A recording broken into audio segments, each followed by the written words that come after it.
Dia takut banyak hasil lah, ngandung dah Ustazah contohnya. Ya, macam-macam hasil tu ya. Ubah cara bercakap tuan-puan.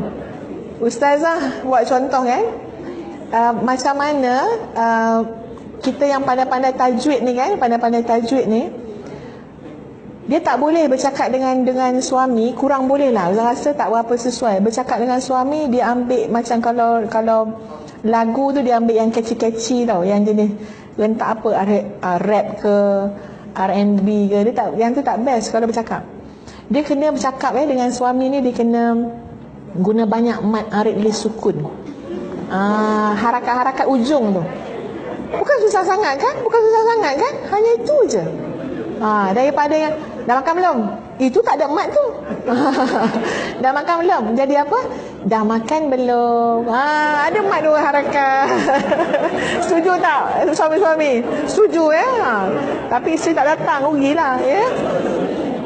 Padahal saya kata Allah, bukan susah sangat pun. Tukar cara kita bercakap je. Sungguh.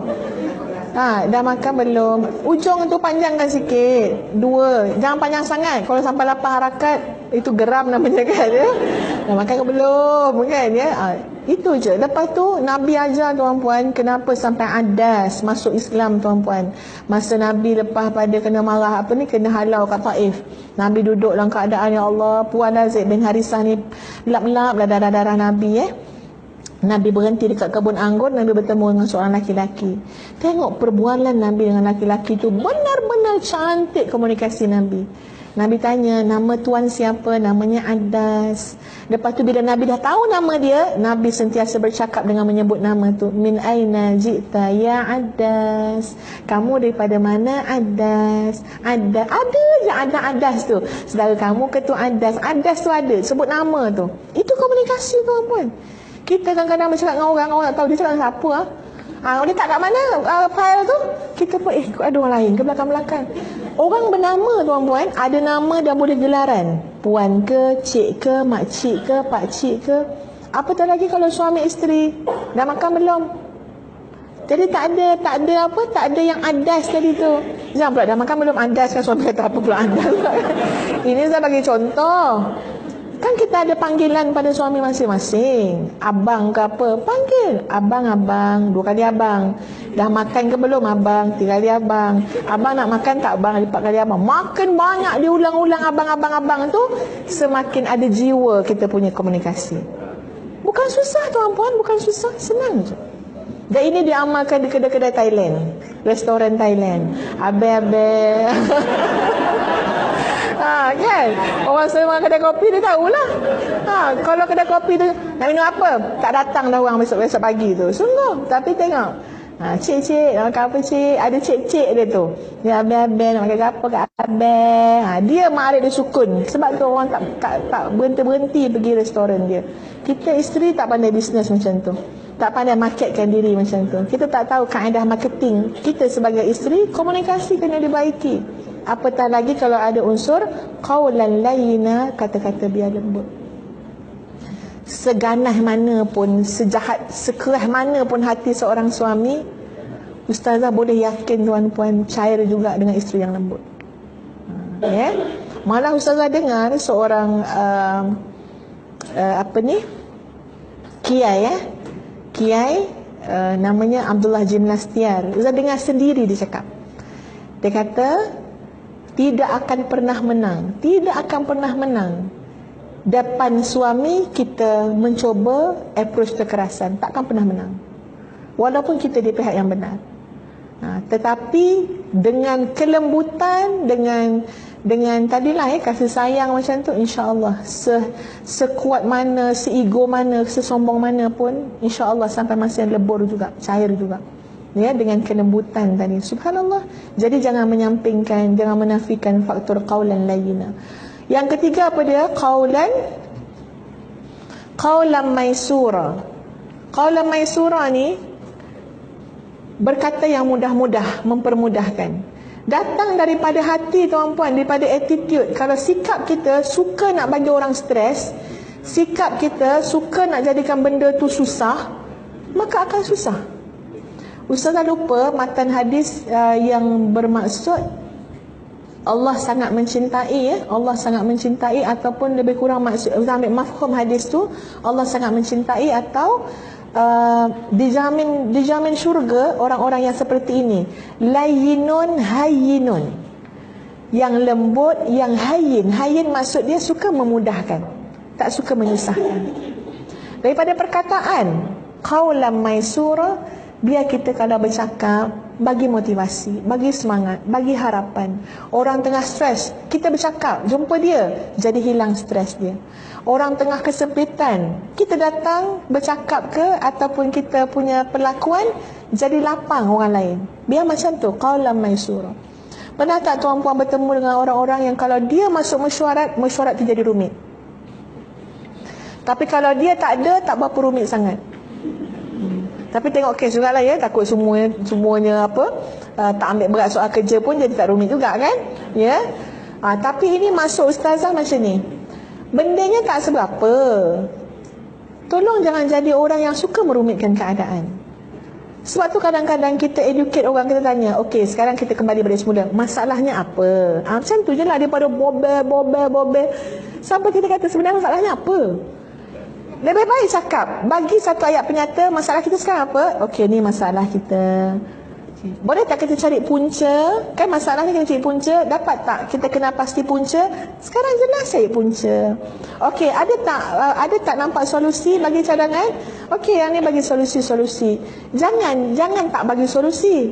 Ada orang dia tak bagi solusi, dia asyik bercerita je. Memang betul, akak pun pernah kena macam ni. Ni jam dah pukul 5.30 petang. Ya. Minta maaf tuan-puan, Ustaz tak ada nak mengenakan siapa-siapa. LHDN pasti tak pernah berlaku macam tu, ya. Ni Ustaz cakap jabatan lain. Kadang-kadang kita pun sama. Ustaz cakap tentang diri kita sendiri, kita pun nak mengelakkan jangan jadi orang macam tu. Kita ada banyak urusan dalam hidup lah tuan-puan. Lepas balik kerja kita urus anak, kita urus keluarga. Cuba kita ambil satu approach qaulan maisura. Kehadiran kita selalu memudahkan orang lain. Orang lain tak nampak solusi, Allah selalu bagi kita solusi. Sebab kita tak nak menyusahkan orang. Oh macam tu ke, tak apa. Tak apalah, yang tu insya-Allah saya boleh buat. Lagi senang dia yang tolong buat. Ya, ataupun masing-masing nak memudahkan. Qaulan maisura.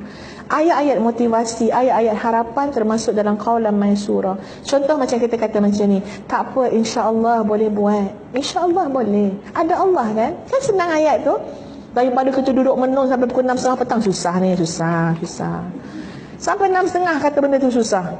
Tak ada ke seorang yang ada idea untuk cakap qaulan maisura boleh. Kalau susah sangat kita sembahyang hajat je lah, minta Allah bagi pencerahan. Kan ada jalan penyelesaian. Itu qaulan maisura. Tapi kalau hati kita dia sentiasa stres, memang penuh dengan kesusahan, kesempitan, maka itulah yang keluar daripada lidah-lidah kita. Ya, jadi berkerut muka wajah kita sepanjang masa. Orang nak tegur pun takut tuan-puan. Seolah-olah macam kita jadi penghulu dunia. Penghulu dunia, bukan penghulu kampung. Penghulu dunia. Banyak betul masalah kita. Padahal tak tuan-puan, relax saja. Setiap masalah ada solusi penyelesaiannya. Tinggal masa, tempoh dan cara. Yang kadang-kadang masalah tu datang untuk jadi kita lebih matang dan lebih berpengetahuan. Jadi tak ada apa yang rumit, tak ada apa yang seteruk yang telah kita lalui. Ya, kalau misal kata kita faham bahawa benda ni hanya nak berikan kita ilmu dan pengalaman yang lebih matang. Qaulan maisura. Yang keempat ialah qaulan baligha. Qaulan baligha ni maksud dia apa? Qaulan baligha ialah kata-kata yang penuh dengan syarat dengan nilai. Subhanallah tuan-puan sekalian, ya, kalau tuan-puan di tempat kerja ni jadi orang yang kata-katanya penuh syarat dengan nilai, sangat besar makna kehadiran kita di mana-mana pun. Ya, kita kena memaknai kehadiran kita di mana-mana. Kita di LHDN sangat bermakna. Orang sayang kita. Sebab kita jadi orang yang membimbing tuan-puan, membimbing untuk jadi pekerja lebih baik. Kadang-kadang kita pun membimbing untuk dapat menguruskan rumah tangga juga dengan baik, keluarga, didik anak-anak. Subhanallah, ini orang-orang yang ada qaulan baligha. Kata-katanya syarat dengan nilai dan nasihat.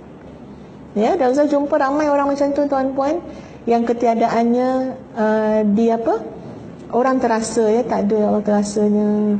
Ni kalau ada Kak Esah, dia kata, ya, Alhamdulillah ni settle semua ni. Orang terasa kehadiran dia.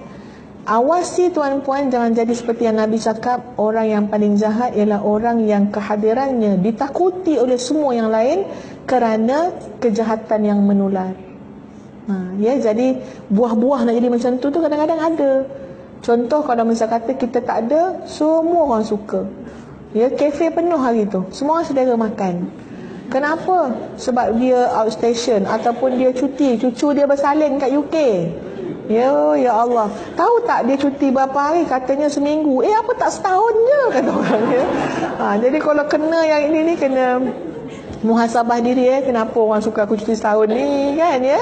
Sama ada orang tu dengki, orang tu salah lah ya, ataupun ada sesuatu pada diri kita yang harus kita ubah.